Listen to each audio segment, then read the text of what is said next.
What I'm going to do is just touch on some of the occupational stresses that we see in dance and help you have the tools, because the tools are really important and the knowledge is important, so you can be the best dancer that's possible. I have been dancing for 15 years. I learned a lot from this seminar about how to become the best dancer I can be. I realized that the gaps that most students have are in the areas of well-being and good health. I wrote to Linda first to ask if she'd be willing to give a lecture to my first inaugural students, and she quickly agreed, and she's also sitting on my advisory board because I want somebody with her expertise. When I did research, and I did it in dancers across the United States, in Western Europe, in China, in Russia, and I looked at occupational stresses, injuries, all those things, eating, you know what I found?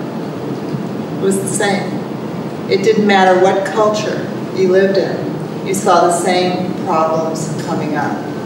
That's ballet, it's its own little world. I've known about Linda Hamilton. I knew her first as a dancer, and I knew that she'd gone into the clinical psychology aspect to help dancers herself, and of course has been hugely successful. One of the biggest things is overwork. Again, we have that mentality of doing more and pushing ourselves. What do you think happens to those dancers? Their back starts hurting or their foot starts hurting. By the time they come in, they might need surgery. If nothing else, it's going to take longer to recover. But there is this 1 month magic healing period.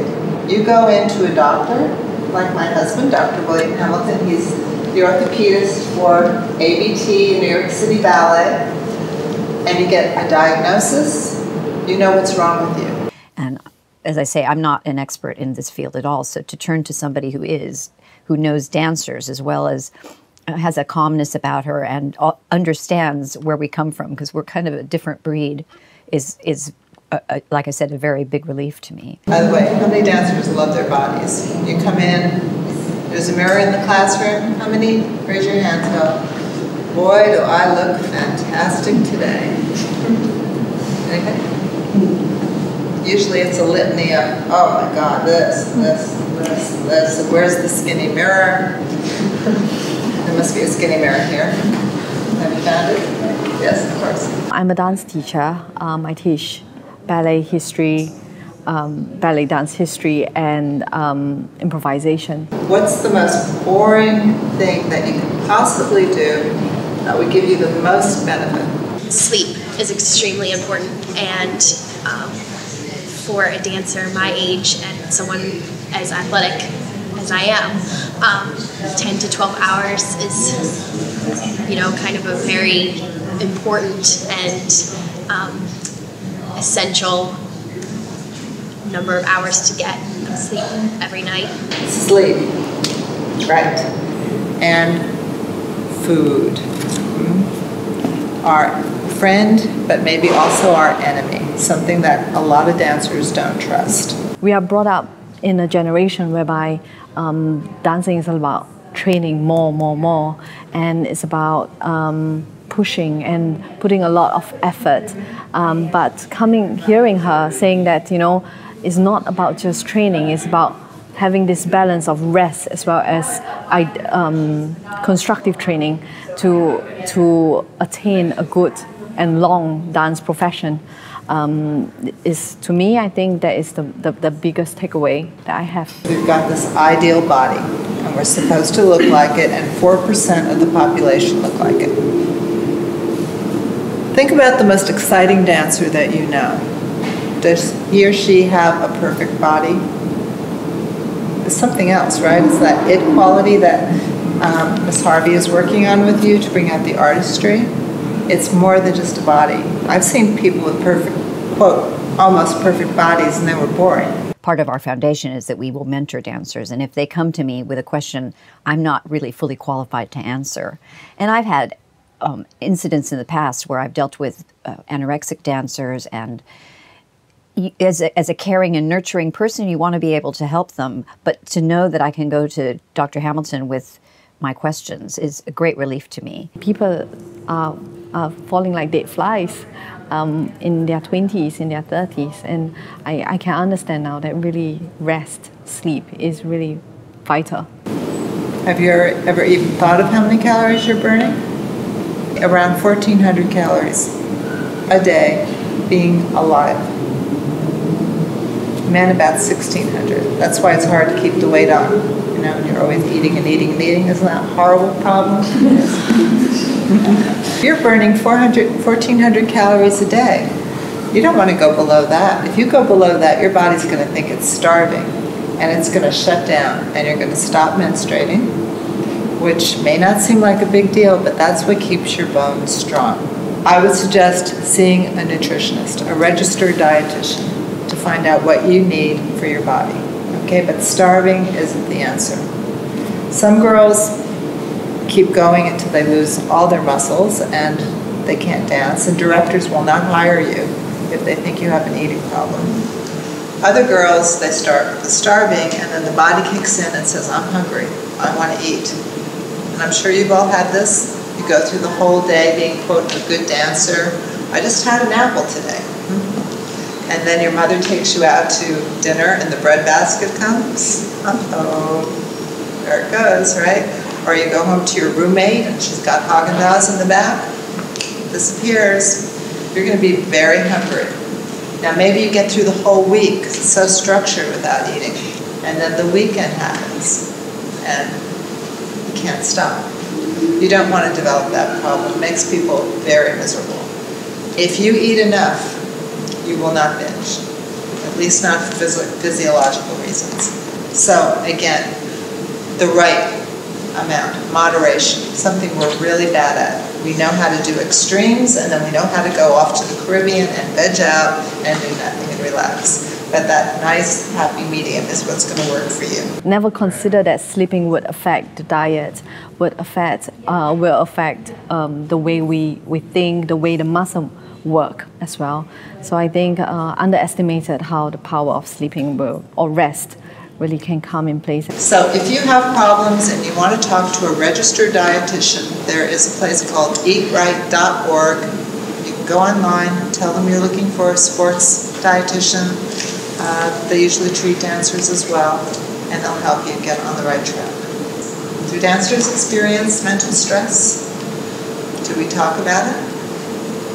No way.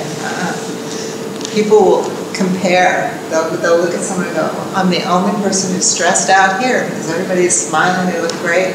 And then you talk to them and they're completely stressed out, but we don't show it. We've learned how to cover it up very well.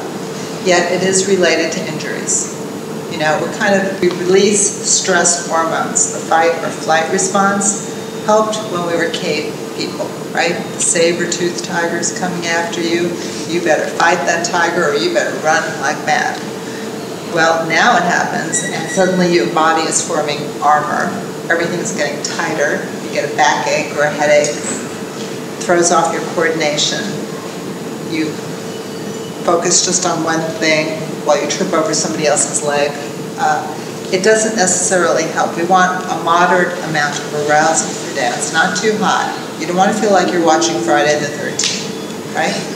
So we have to have ways of dealing with it. There's another factor that creates stress in us. What kind of personalities do you think dancers have? Is it type A? Type A. Type A, very good. Which is associated with perfectionism. Now, if we were not perfectionists, do you think we would do tendus every single day for how many years? I mean, can you imagine how many tendus you've done? Cynthia? I want to think about it. Right. But a perfectionist will keep doing it over and over because they want to get it perfectly, which doesn't exist, or it would be in the Guinness Book of World Records, but we're going to do it. We have high standards, that's good. That's what we need. And it may be painful working towards those standards. That's okay. But when they're unrealistic, here's an example. A dancer comes into me, she's a professional, she said, I don't know what's wrong. I just had the worst class ever, and I'm losing my talent. I said, what day is it? It's Friday. What kind of week did you have? Well, I mean, I had company class every day and I had hours of rehearsals and I was performing. Do you think you might be tired? Oh, that maybe we could adjust our expectations for ourselves so that maybe when we're tired, we don't expect it to be like Tuesday, right? Or if we're sick, sometimes it's better not to even dance if you're really sick, but you adjust it. Or you just have a bad class, right? Who doesn't? Have you known anyone who has not had a bad class? I'm Baryshnikov had bad classes, okay?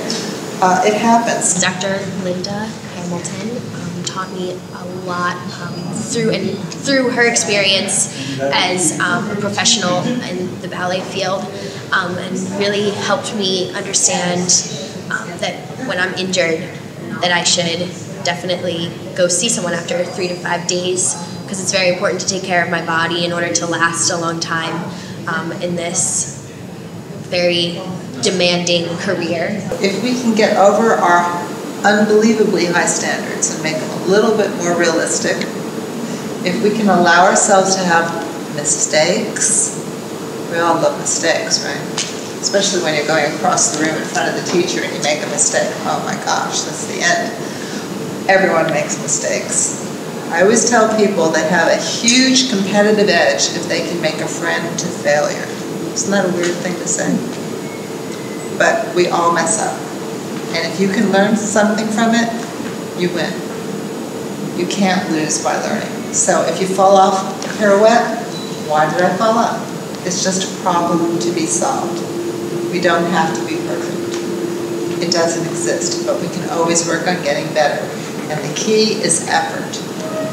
Anytime it doesn't work, just take a problem-solving approach. But if you get trapped in that I'm never good enough thing, it's going to be hard, right? And if I have to be perfect, well, then maybe I'm going to hold back, because what happens if I go out front and I fall down? The nice thing about working with Balanchine is he wanted 150% energy and effort, but he didn't care if we fell down, because he thought, oh, you're trying hard. Good. Good, dear. Okay? That was one thing that he taught me that was really helpful. In my day, it wasn't so readily available, and I find now that to be armed with the knowledge that everybody has gained over the last 10, 15 years, even the last 5 years, the more and more we know, the better equipped these dancers will be to have long and healthy careers. Worst critic. Please try not to be. You know the chatter in your head? You can always see it when you go look in the mirror. It's acting up immediately. What's wrong? If you would not say it to your best friend, please don't say it to yourself. Okay, so if you're starting to feel badly, what are you saying? Wasn't good enough, I made a mistake, the whole day is a wash, I should be a word processor. Why? Because you made one mistake, or because you were off on your turns. Would you say that to your best friend? Best friend does a step, falls off a pirouette, go tap him on the shoulder and say, you should be a word processor, I think. Now, why are you dancing? Did you do that? Would you try to give them constructive advice? Or would you say, yeah, you're right, quit? You try to help, right? And when it's somebody else's problem, it's easier to see. Everybody has bad classes. Everybody makes mistakes. You just nailed that other pirouette. You look great. You know, you're improving. You're working hard. You're trying. That's what matters. So I want you to just try as an example, maybe for a week. If you're criticizing yourself in the mirror, don't look. If you're starting to criticize yourself, no matter what you do, over little tiny things, stop. Now you can do something called thought stopping. Get a little rubber band, snap it. You'll have a bruised wrist at the end of the day, but you want to stop going down that road. It's not helpful. Focus on something else. Focus on your placement or your musicality. But we want it to be constructive. I feel really privileged to have to attend this talk by Linda. For her, she managed to share with the students as well as me personally of how to really train dancers or dance students in a safe and ideal manner. And if you want, you can keep a stress diary. The situation. I did a step in front of Miss Harvey, right in the middle, and I messed up, and I said, okay, that's one thing. did the step and you messed up. And what did I say to myself? My dancing stinks, which I hope you don't do. But if you do, okay, don't feel so good. What would you say to yourself? To understand that it's a normal aspect is good for the dancers to hear it coming from her, because they know that she's actually been a dancer herself. And it'll verify things that I can tell them in the future as well. So it's an important aspect of dance education now, I find. I'm really grateful.